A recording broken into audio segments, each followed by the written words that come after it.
Hello friends, आज मैं आपको एक बहुत ही सुंदर कहानी सुनाऊंगा जिसका नाम है अकबर का साला। अकबर का साला हमेशा से ही बीरबल की जगह लेना चाहता था। अकबर जानते थे कि बीरबल की जगह ले सके ऐसा बुद्धिमान इस संसार में कोई नहीं है। फिर भी जोरू के भाई को वह सीधी ना नहीं बोल सकते थे। ऐसा करके वे अपनी लाडली बेगम की बेरुखी मोल नहीं लेना चाहते थे। इसलिए उन्होंने अपने साले साहब को एक कोयले से भरी बोरी दे दी और कहा कि जाओ और इसे हमारे राज्य के सबसे मक्कार और लालची सेठ दमड़ी लाल को बेचकर दिखाओ। अगर तुम यह काम कर गए तो तुम्हें बीरबल की जगह वजीर बना दूंगा।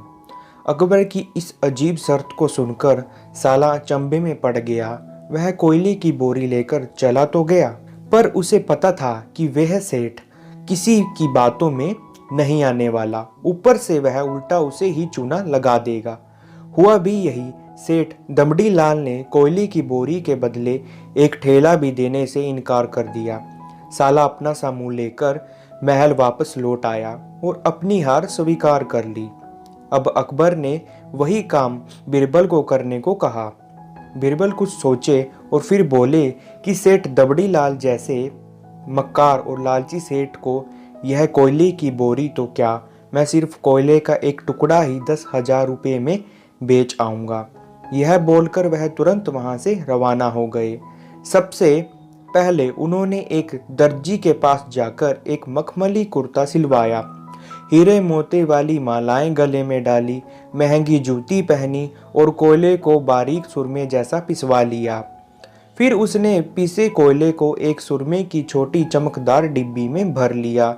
इसके बाद बीरबल ने अपना भेष बदल लिया और एक मेहमान घर में रुककर इश्तिहार दे दिया कि बगदाद से बड़े शेख आए हैं जो करिश्माई सुरमा बेचते हैं, जिसे आंखों में लगाने से मरे हुए पूर्वज दिख जाते हैं और यदि उन्होंने कहीं कोई धन गाड़ा है तो उसका पता बताते हैं। यह बात शहर में आग की तरह फैली। सेठ दमड़ी लाल को भी ये बात पता चली।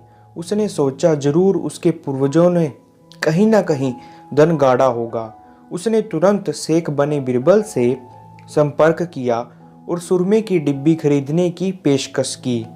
शेख ने डिब्बी के 20,000 रुपये मांगे और मोल भाव करते करते 10,000 में बात तय हुई। पर सेठ भी होशियार था। उसने कहा, मैं अभी तुरंत ये सुरमा लगाऊंगा और अगर मुझे मेरे पूर्वज नहीं दिखे तो मैं पैसे वापस ले लूंगा। बीरबल बोले, बिल्कुल आप ऐसा कर सकते हैं। चलिए शहर के चौराहे पर और वहां इसे जांच लीजिए। सुरमे का चमत्कार देखने के लिए भीड़ इकट्ठा हो गई। तब बीरबल ने ऊंची आवाज में कहा, ये सेठ अभी ये चमत्कारी सुरमा लगाएंगे और अगर ये उन्हीं की औलाद है जिन्हें ये अपना माँ बाप समझते हैं तो इन्हें इनके पूर्वज दिखाई देंगे और गड़े धन के बारे में बताएंगे। लेकिन अगर आपके माँ बाप में से किसी ने भी बेईमानी की होगी और आप उनकी असली औलाद नहीं होंगे तो आपको कुछ भी नहीं दिखेगा। और ऐसा कहते ही बीरबल ने सेठ की आंखों में सुरमा लगा दिया। फिर क्या था, सिर खुजाते हुए सेठ ने आंखें खोली। अब दिखना तो कुछ नहीं था, पर सेठ करे भी तो क्या करे। अपनी इज्जत बचाने के लिए सेठ ने 10,000 बीरबल के हाथ में थमा दिए और मुंह फुलाते हुए आगे बढ़ गए। बीरबल फौरन अकबर के पास पहुंचे और रुपए थमाते हुए सारी कहानी सुना दी। अकबर का साला बिना कुछ कहे अपने घर लौट गया।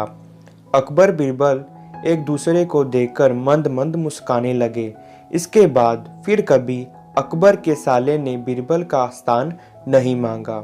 तो दोस्तों, आपको यह कहानी कैसी लगी कमेंट बॉक्स में बताना मत भूलिएगा। और इसी तरह की नई नई कहानियाँ रोज़ सुनने के लिए वीडियो को करेंगे लाइक, चैनल को करेंगे सब्सक्राइब और साथ में बेल के निशान को भी दबाएंगे ताकि आने वाली हर वीडियो आपको समय से मिलती रहे।